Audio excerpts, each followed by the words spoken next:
Drawing scatter plots. A physics teacher in a secondary school is curious about a possible correlation between higher maths results and physics results for her Leaving Cert students.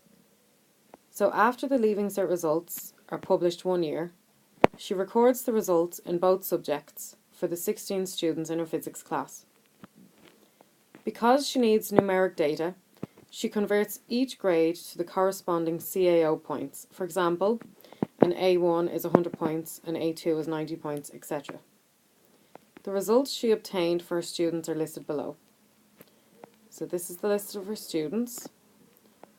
This is their math results, and this is their physics results. So for example, Emma got 75 points in maths and 85 points in physics. Part 1. If she thinks that a good maths ability might improve students' performance in physics, which variable should be X and which should be Y? Part 2. Represent the data on a scatter plot. So, if she thinks that a good maths ability might improve a student's performance in physics, which variable should be X and which should be Y?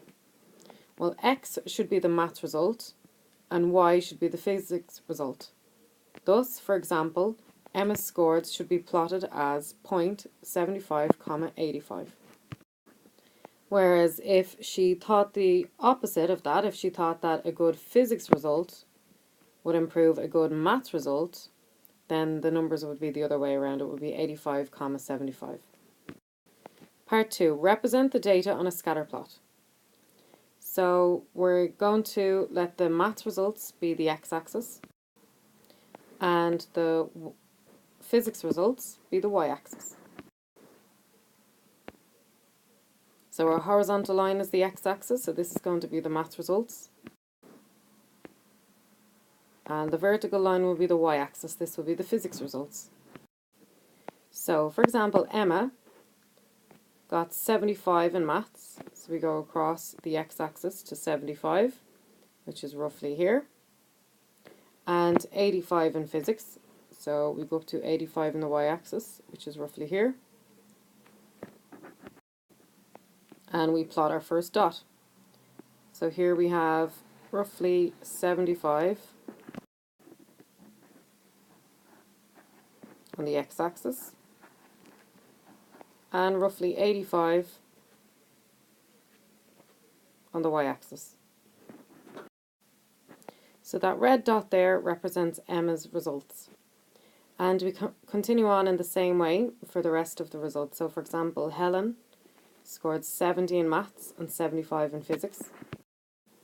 So this green dot here represents Emma. This is approximately 70 for maths and 75 for physics. So we continue on down through our list of students. Susan is 85, 65, Rachel is 40, 50, and so on until we have all of our results plotted.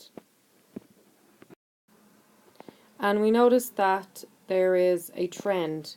They seem to be forming very close to a line. So if we draw a line through here, this would be known as the line of best fit. And they're going upwards. So there is correlation. And there is positive correlation because we're going upwards. The line is going upwards. So we will look at correlation in the next video.